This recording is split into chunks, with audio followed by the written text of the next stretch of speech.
Everyone, and welcome. My name is Christina and I'm the education coordinator with the DuPage County Farm Bureau. And today we are going to be learning all about turkeys. So I want you to raise your hand if you usually eat turkey for Thanksgiving. I think most of us probably do.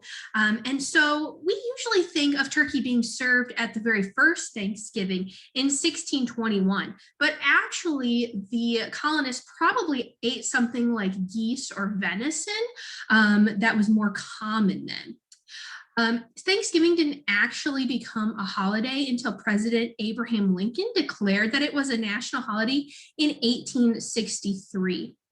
Now, we kind of started eating turkey on Thanksgiving because in the New England area, turkey is actually native and it's very common. And so people would eat it because it was easy to come by, and it's a very large bird, so it fed a lot of people. So as those people from New England traveled west to go to the rest of the country, they took their tradition of eating turkey with them. And so over decades of people moving, eating turkey actually became a Thanksgiving tradition that most of us do today. Now, there are a couple of different kinds of turkeys that we're going to talk about. We have our wild turkeys that live in the wild in the forests in North America. And then we have our farm-raised turkeys, which are the turkeys that we buy at the store to eat for Thanksgiving. So we're going to start off with our wild turkeys. Now, wild turkeys are native to Central America and then the eastern United States. It's thought that the turkeys were domesticated in Mexico, and today turkeys live in 49 out of our 50 states. Can anyone take a guess on which state there are not turkeys in?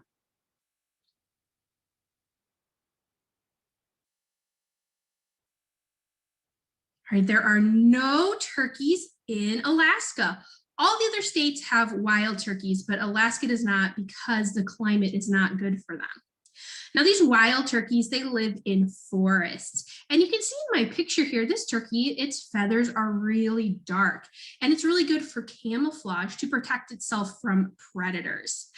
These turkeys can run when they're scared, or they can actually fly. They can fly pretty fast, between 25 and 55 miles per hour. These turkeys live about 3 to 4 years usually, and they're smaller than the domestic or farm-raised turkeys that we raise on farms. So that's a little bit about the wild turkeys. And now our farm-raised turkeys. Now, farm-raised turkeys are raised for two things. They are raised for meat and for eggs. In the United States, we have about 2,500 turkey farms. And you may notice that this turkey in the picture, its feathers are all completely white. So we saw that our wild turkey had those dark brown feathers for camouflage. Well, actually, these turkeys on the farm have been bred to have white feathers. The turkeys that have dark feathers, when their feathers are pulled off during processing, it actually leaves little spots on the skin. And so we as consumers don't really want that. It's kind of a cosmetic thing, really. It's not bad, but we want our turkeys to look nice and fresh, and we don't want those spots. So over time, farmers bred these turkeys to actually have white feathers. Now, in the United States, we raise most turkeys in Minnesota, North Carolina, and Arkansas. Those are the three main states that raise turkeys. And these turkeys are quite a bit larger in size than the wild turkeys that we saw before. The most common turkey is the broad-breasted white turkey. And so it has more breast meat. So you may know that when we eat turkey or even chicken, there's like white meat and dark meat. So these turkeys have been bred to have a larger breast so that they have more white meat on them. But because they're larger in size, they actually can't fly. Their bodies are too big to be able to fly because that's the way that they've been bred over time. So let's look at what our turkeys are called, because we know that in most animals, we have different names for the males and females and babies. So our male turkey, this picture over here on the left, this is the male one. You can see it looks quite a bit bigger than the other pictures on here. This male turkey is called a tom. So Tom is a male turkey. Then we've got our female turkey over here. You can see she looks quite a bit smaller than the Tom, and she is called a hen. So kind of like chickens, female chickens are called hens. Turkeys that are females are also called hens. So that's an easy way to remember that. And then our babies are not called chicks, they're actually called poults. So we've got our Toms that are the males, the hens that are the females, and the poults, which are the babies. Now, turkeys make different sounds. I want everyone to stop what you're doing right now and just make the sound that turkeys make. Go ahead. All right, I'm sure you guys all made the gobbling sound, but actually only Tom turkeys, the male turkeys, make the gobbling sound. Actually, the female turkeys make more of like a clicking sound. So there are different sounds that turkeys make. So I have a little video here we can watch really quick so you can kind of hear the different sounds that turkeys make.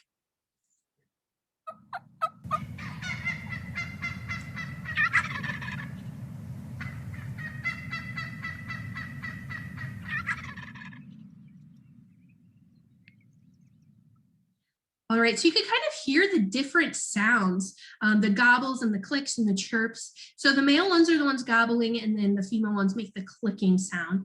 And there's actually kind of another weird way that we can tell the difference between male and female turkeys, and that is by their poop or their scat.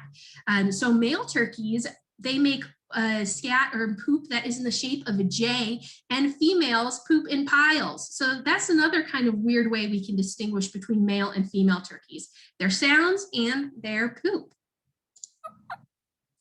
All right, now turkeys have some special parts that I want to tell you about. They may look a little funny here. So the first part is the snood. So this is this dangly part that kind of hangs down over the turkey's beak. Both male and female turkeys have a snood, but it's usually more noticeable on the male turkeys. The female turkeys, it's usually a little smaller, but the males, it can grow up to about 5 inches, which is pretty big. Now, the snood is used for attracting mates for the turkeys, and it can change colors. It can get bright red if they're trying to attract a mate. The next part down here, this kind of skin flap under the turkey's chin, this is called a wattle. The wattle is also both on males and females and more prominent on the males. And it is also used for attracting mates, and it too changes color. So the wattle can be pink or red, or if a turkey gets really scared, it can actually turn blue. Now you may notice this spot up here by the turkey's head. This is actually the turkey's ear. So, you know, we have our ears that stick out. The turkeys have these small ears that actually have special feathers that cover them. So those are the 3 parts of the turkey I wanted to point out to you guys. So let's talk about the turkey life cycle. So we know that the females or the hens are the ones that lay the eggs. And so all these turkeys start out in eggs, and their incubation period, or how long they're actually in the egg, is about 28 days. So a little less than a month. And then when the poult is ready to hatch, it hatches out of its egg and then begins to grow into a smaller, younger turkey, and then it reaches full size. Now, the female turkeys, they take a little less time to mature. So they usually take about 3.5 months to reach full size, and usually they're weighing around 15 pounds. And the male turkeys, it takes them about 4.5 months to grow, and they will get up to about 38 pounds. So it takes a little bit of a different amount of time, whether the turkey is a male or a female. All right, so I've got a picture here, and one of these is a turkey egg. On the count of 3, I want you guys to point at the screen at the egg that you think is the turkey egg. All right, 1, 2, 3. All right, if you pointed to the egg on the left over here, this speckly one that's bigger, this is the turkey egg. So turkey eggs are bigger than chicken eggs, and turkeys are bigger birds than chickens. But we don't really see turkey eggs at the store, really. Turkeys aren't really good egg layers. They only lay eggs about 8 months out of the year, and then they kind of taper off and stop laying. So they don't make as many eggs as chickens, and they do make eggs for less amount of time. So turkey eggs are really expensive, and most of the eggs that are being laid are actually being raised and grown into adult turkeys. So that's why we don't see turkey eggs at the store. All right, now turkeys are omnivores. Does anyone know what the word omnivores mean? You might be able to guess from the pictures on the screen.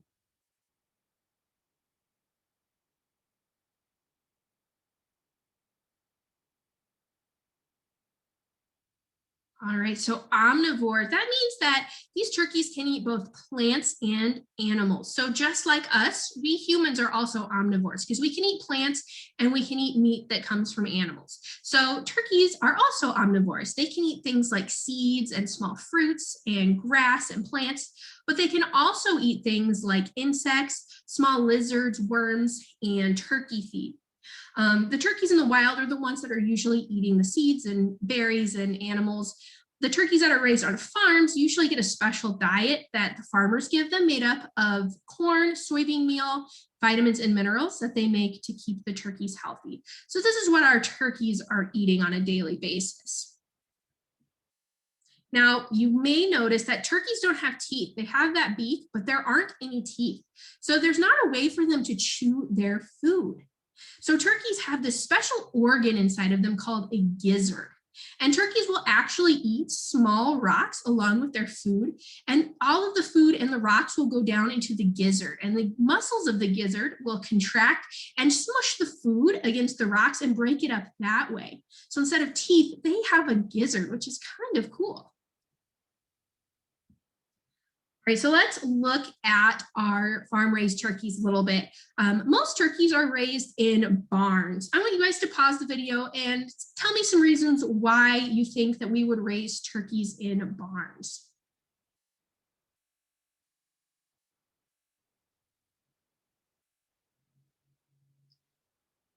All right, so just kind of like we live in houses, we put turkeys in barns for their protection from predators. Like we said, these turkeys that are domestic, they can't fly.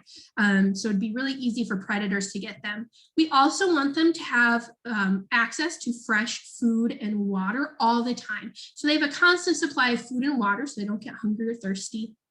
And we can temperature control the barn so it doesn't get too cold or too hot, and the turkeys don't run away or get lost. So those are some reasons why we keep turkeys in barns. Now, you may notice that all these turkeys in the picture are kind of clustered together.